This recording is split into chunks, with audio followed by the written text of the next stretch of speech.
L'éditorialiste de la presse, André Pratt, relance le débat sur l'indemnisation des victimes de l'affaire Norbourg. Il soutient dans son papier, que vous avez peut-être lu en début de journée, que compte tenu de la complexité du recours collectif intenté et des possibilités d'appel, les investisseurs en ont pour des années avant de voir la couleur de leur argent s'il n'est pas réglé avant même la tenue du procès.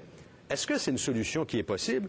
J'en parle avec Maître Serge Letourneau, qui pilote d'ailleurs le recours collectif intenté par les investisseurs Norbourg. Je le joins dans le studio de Québec. Bonjour, Maître Letourneau. Bonjour, M. Potier. Est-ce qu'André Pratt rêve en couleur de proposer ça?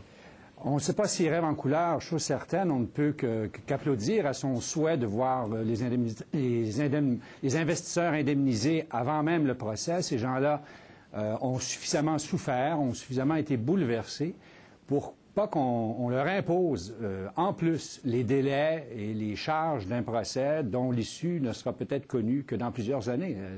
M. Pratt a raison. Parce que ce sera si long que ça. On s'en est déjà parlé. On sait que ça ne peut pas commencer avant quoi, 2009? Écoutez, c'est un enjeu important de plusieurs dizaines, voire centaines de millions de dollars. C'est un enjeu qui implique plusieurs parties. Dont la responsabilité est mise en jeu. Il faut s'attendre à des débats de tranchées, à une guerre de tranchées dans le cadre de ce problème. Bon. André Pratt recommande, entre autres, il souligne il reprend peut-être un peu l'idée de l'ADQ là-dessus, que le gouvernement pourrait indemniser tout de suite les investisseurs, faire le chèque, puis ensuite se retourner, puis tenter d'obtenir son argent. Est-ce que c'est quelque chose qui est faisable?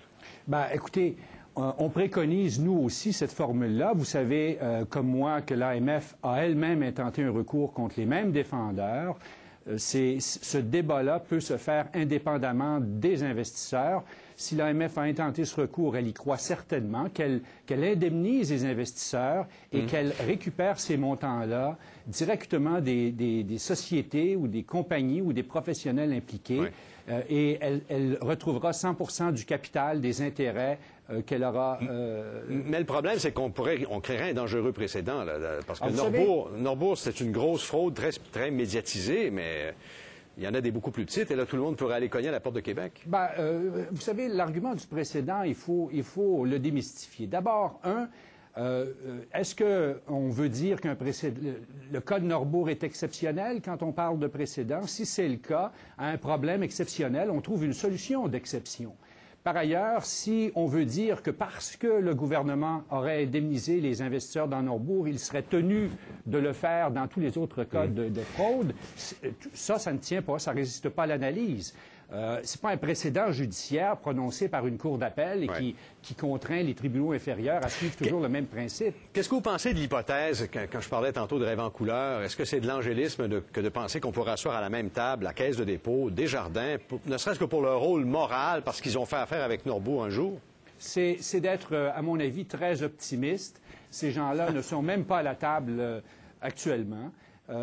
Mais si... Ils sont accusés de rien, ils sont intimés. Vous-même, dans votre recours, vous ne les poursuivez pas, là? Exactement. Si bien que si l'éditorial de M. Pratt les amène à la table, ben, tant mieux, ça fera plus de poches dans lesquelles puiser pour indemniser les investisseurs. Mais c'est un peu optimiste, à mon avis. Et Norton Trust et KPMG, on voit mal comment des entreprises qui ont leur propre brigade d'avocats accepteraient là, de bon gré d'aller s'asseoir à une table puis dire, bon, combien ça coûte?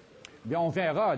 Les règlements à l'amiable interviennent très fréquemment dans le cadre de débats judiciaires. Maintenant, est-ce que un tel règlement est possible à ce stade-ci des procédures? Vous savez, le procès ne sera pas fixé avant 2009. Oui. Il y a du travail à faire. On met la pression du côté de la demande tant qu'on peut, mais on ne peut pas... Justement, en terminant, il reste une minute, c'est ça, là. Quel genre de pression, avec l'expérience que vous avez de nombreuses causes et de recours collectifs, quel genre de pression peut être faite pour amener les parties à régler avant le procès? Ben, écoutez, il faut mettre de la pression du côté des documents qu'on doit obtenir, des dossiers qu'on veut obtenir. Il faut obliger ces gens-là à ouvrir leurs livres et à exposer exactement tout ce que leur dossier contient. Et il faut qu'ils sentent qu'ils risquent plus en continuant. Et voilà. Et il faut que ces gens-là soient interrogés. Vous savez, on a du côté de la demande prévu actuellement une quarantaine d'interrogatoires avant le procès. Alors, c'est l'ensemble de ces moyens de pression-là Et la preuve qui va être divulguée durant l'analyse des documents... En 10 secondes, vous ne sentez pas encore cet intérêt-là, de la part des intimés, là? Il est un peu tôt, Bon. À ce niveau-là, le dossier de Norbourg n'est pas différent des autres. Merci, M. Letourneau. J'en prie. Au revoir. Au revoir.